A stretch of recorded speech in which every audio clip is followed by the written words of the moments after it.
Olá, boa noite, queridos amigos telespectadores da Rede Século XXI. Está começando o programa Eclésia para todo o Brasil. Eu sou o diácono Eric Módulo. O programa Eclésia é um programa de catequese, um programa onde a gente discute história da igreja, algum ponto específico da doutrina católica. Em muitas oportunidades conversamos também sobre biografia de santos, histórias dos santos, é assunto recorrente aqui no programa Eclésia. Bíblia, então, nem se fala, já que o padre Guido Montinelli é um doutor em Bíblia, um biblista, né, como a gente diz. Sempre a gente se recorre a ele para entender um pouco mais sobre Bíblia. Hoje o tema não é Bíblia não, né? Se bem que tem lá sua relação. Vamos falar sobre liturgia. No liturgia é o assunto do programa Eclésia de hoje. O Padre Guido está aqui do meu lado. Boa noite, Padre Guido. Boa noite, Eric. Boa noite, prezados amigos telespectadores. Mais uma vez chegando nas vossas casas com alegria, com entusiasmo, para ajudar a entender. Olha, gostaria logo hoje retificar uma sua expressão. Falei errado, Padre Guido? Não, olha que a Bíblia está repleta de gestos litúrgicos. Tem razão, Padre Guido. Porque a liturgia é a maneira como uma pessoa responde ao projeto de Deus na inserção do plano da salvação. E isso faz com que haja uma criatividade extraordinária, sem limites, para poder participar desta beleza de ser filho de Deus. Por exemplo, nós estamos já no segundo domingo, né, de Advento, né? O que está acontecendo neste período que antecede o Santo Natal? Notamos, por exemplo, que as lojas têm um horário diferente, certo, até dentro, noite adentro, né? Se pensa de gratificar uma pessoa para o Natal com um presente. É uma liturgia também. É verdade. Isto é um gesto de afeto que faz reviver um momento litúrgico extraordinário e religioso. No jeito que o senhor falou, é quase que um sinônimo de costume, de tradição. É assim que o senhor quer dizer, sim, ou não? Também podemos... Sim, certo, faz parte, é claro. Mas é a melhor maneira para dizer que há algo além daquele gesto simples. Uma criança que quer manifestar através de uma caneta o amor que tem para a mamãe, o que ela faz? Faz um coração. É verdade. Desenha um coração e pronto, é o símbolo do amor. E isto é, nós vivemos destas coisas. É verdade. Bom, talvez no começo aqui na abertura, talvez reduzir demais dizer que a Bíblia tem lá a sua relação com a liturgia. Não, é muito mais que isso, né, Padre Guido? Está presente mesmo. Porque nós notamos até desde os primeiros tempos da história. Por exemplo, nós notamos que na hora das primeiras safras, digamos assim, era costume oferecer os primeiros frutos para Deus. Porque já estava na mentalidade, é Deus que proporciona o calor, a chuva, a umidade, etc. Né? E olha que alimento que nós podemos tomar, que fortalece o nosso corpo, tudo isso é um sinal de uma proteção de Deus. Aliás, um costume muito anterior à encarnação do Verbo, que a gente está próximo aí no Advento, pensando muito no nascimento de Jesus, encarnação do Verbo, um costume muito anterior a Cristo, tem a ver com o que o senhor está dizendo. No livro do Levítico, por exemplo, a gente encontra esse tipo de tradição, né, Padre Guido? E não somente no capítulo 27, o último capítulo, nós notamos já naquela época a lei do dízimo. Certo. A lei do dízimo, gente, você recebe, não esqueça que é Deus que te proporciona tudo isso. Fica como uma obrigação dar a Deus a 10ª parte, ou também, pelo menos, alguma coisa que mostre a tua gratidão diante de Deus. Notamos até Maria e José, que quando nasceu o menino Jesus, foram oferecer 2 pombinhos. Olha só, é belíssimo este gesto para manifestar a gratidão para Deus. É verdade. Bom, só quero fazer um parênteses aqui. Conversar sobre liturgia é um assunto muito rico, né? É um assunto que não teria fim e não caberia apenas em um programa.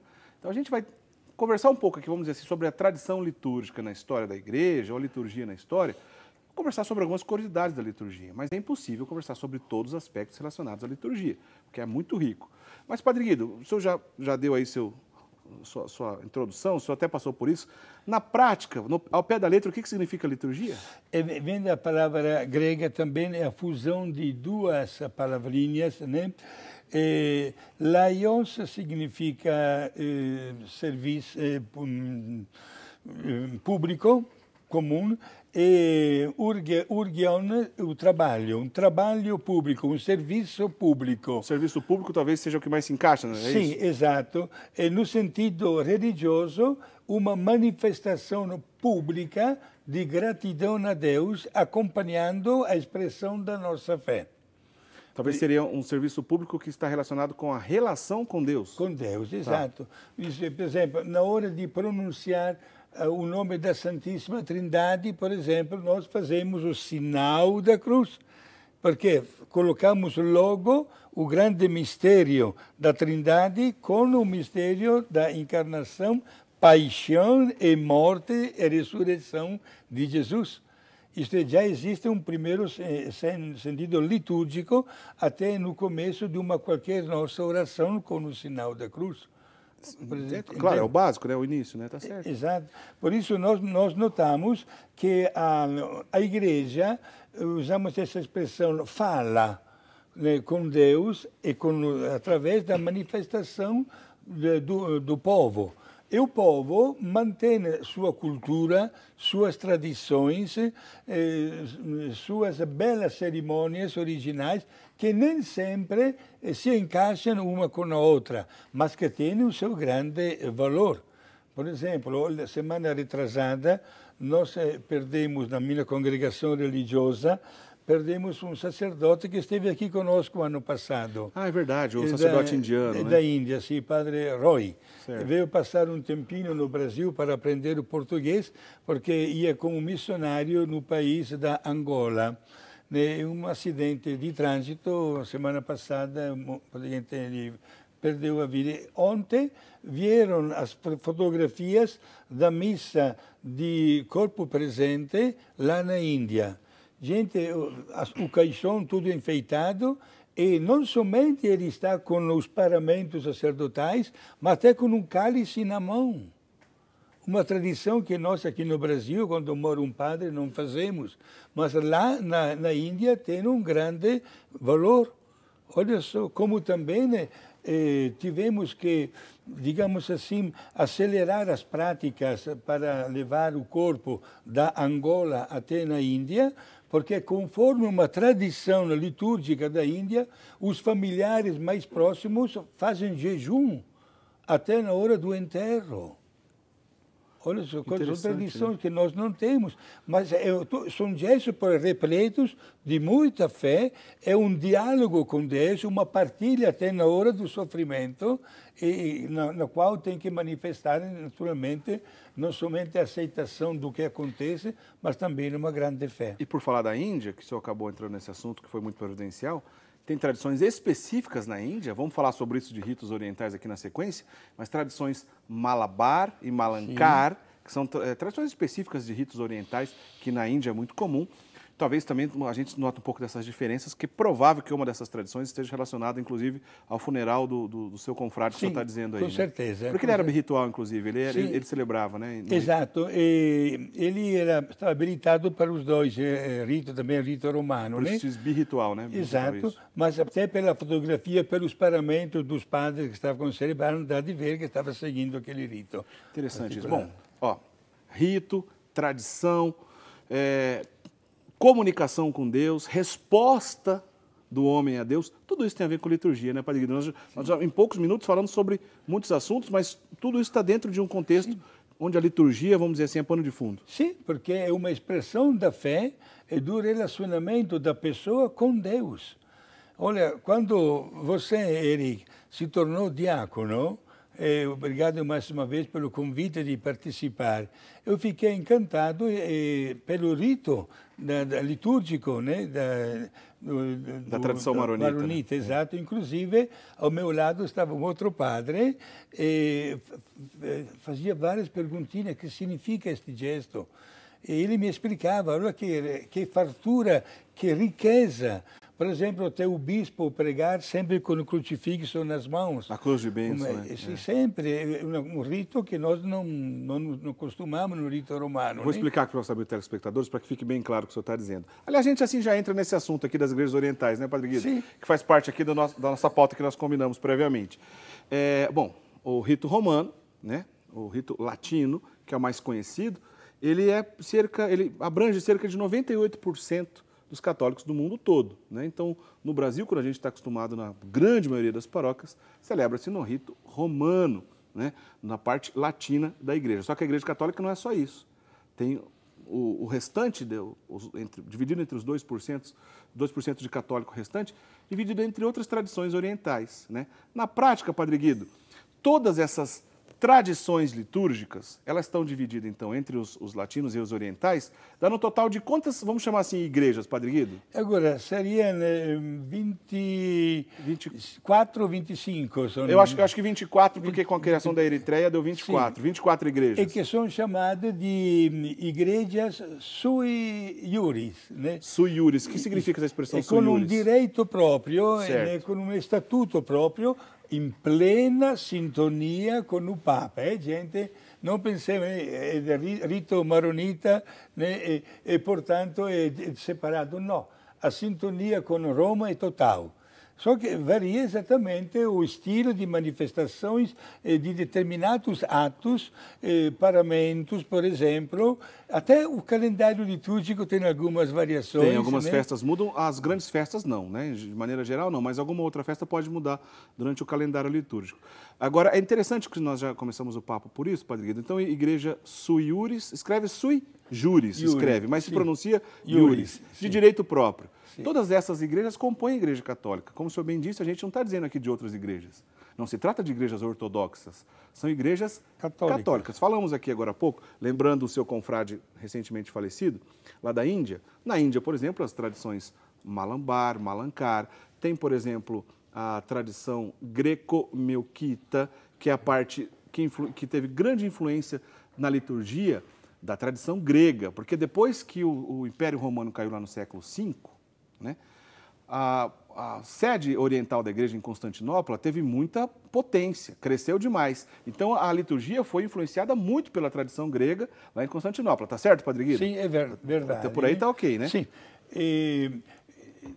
É bom explicar também para os nossos amigos que, no começo, a igreja não tinha, digamos assim, nenhuma ordem da parte de Jesus de como celebrar os ritos. Foi aos poucos que se formou, digamos assim, a liturgia de uma qualquer celebração. Não somente a celebração eucarística, como também celebração da palavra de Deus, de uma catequese, etc. Aos poucos foi organizando-se até o ponto que depois nós notamos o que até hoje existe, né? E estas igrejas sui iuris vivem em total, repito, sintonia com Roma. Quem é a pessoa, digamos, de maior destaque, chefe das igrejas é o Papa. A sintonia é total.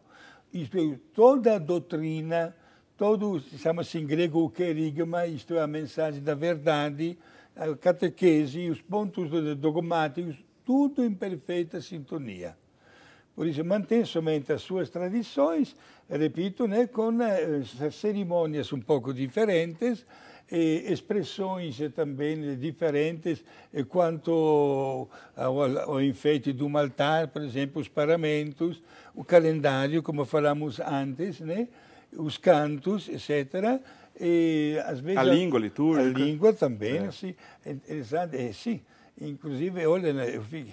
Estou pensando neste instante, na sua ordenação diaconal, né, que as palavras da consagração foram rezadas em aramaico. Né? No rito maronita as palavras da consagração sempre em aramaico, é verdade. Aramaico, gente, eu fiquei muito encantado. Né, é bonito, né? Foi uma bela jornada de grande cultura também para mim.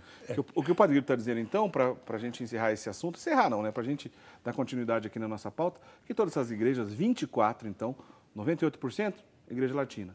As outras 23 são essas tradições orientais. A gente lembrou de algumas aqui, né? São divididas geralmente em cinco grandes tradições, né? A tradição armênia, a tradição eslava, a tradição bizantina, a tradição alexandrina, né? Por exemplo, os coptas, lá do Egito, e por último a tradição antioquena. Os maronitas fazem parte da tradição antioquena, receberam a tradição de Antioquia São Pedro foi bispo de Antioquia antes ainda de ir para Roma, então a gente está dizendo de igreja católica, né? Mas uma tradição muito, muito antiga. Eu sou diácono servindo uma paróquia maronita, portanto a eparquia maronita do Brasil, na qual eu pertenço, ou seja, eparquia é a mesma coisa que diocese, né? Só que a jurisdição vale para todo o Brasil, onde tem paróquia maronita espalhada em todo o Brasil. Eu tenho a graça de fazer parte de uma dessas tradições. Agora, a liturgia, Padre Guido, seja latina, seja oriental, seja, enfim, de qualquer outra tradição, tem todas as funções que a gente disse aqui no começo, né? Comunicação com Deus. Sim. Tocar a beleza de Deus também tem tudo a ver com a liturgia, né, Padre Guido? Exato, e dar o gosto à celebração do ato. Do ato, o que significa aquele momento, que é muito importante para nós. Olha, gente, isto, apreciando todos estes vários ritos que existem, né? Mas saibam todos que também o nosso rito romano é riquíssimo. Mas não tenha dúvida, é riquíssimo. Alguém poderia perguntar, padre, mas como é que se explica estes ritos orientais? Não esqueçamos que Jesus viveu no Oriente Médio. E quando Jesus mandou os seus apóstolos no mundo, a cidade que era conhecida como a mais longe era Roma. É verdade. Portanto, se foram mais para a Ásia, a atual Turquia, por exemplo, a Península Arábica, Índia, São Tomás, parece que foi para a Índia, etc., né? E depois chegaram também em Roma. E a igreja não obriga absolutamente a ter uma unidade de rito. Respeita todos os ritos, todos.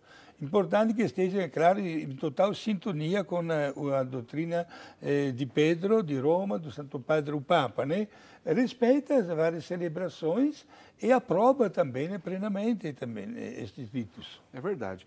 Bom, para ficar bem claro, hein? Nada falamos aqui de igreja ortodoxa. Igreja ortodoxa são algumas tradições, sim, orientais, mas que se separaram da autoridade do Papa. Romperam com a autoridade do Papa há muitos séculos, a partir de 1054. Se nós dissemos aqui que a Igreja Católica é composta por 24 tradições, 24 igrejas, entre elas a maior, que é a latina, e as outras orientais, a Igreja Ortodoxa são 14 igrejas, mas que não têm unidade entre si. Cada um tem o seu bispo e para ali. 14, né? São tradições que se romperam com a autoridade do Papa desde o ano 1054, o chamado Grande Cisma do Oriente. Mantém suas tradições litúrgicas? São belas também? Sim. Tem até a sucessão apostólica, porém a nós não é lícito, a nós católicos, não é lícito receber o sacramento nas igrejas ortodoxas. Apenas alguma exceção de morte, Padre Guido, aí nós podemos receber? Exato. Se for perigo de morte, não tem outro jeito, pode receber. Naquele momento, diz uma expressão na latina, omnis sacerdos pontifex. Cada padre é papa. Certo. Isso vale para todos. Também para os ortodoxos que têm o sacramento da ordem válido.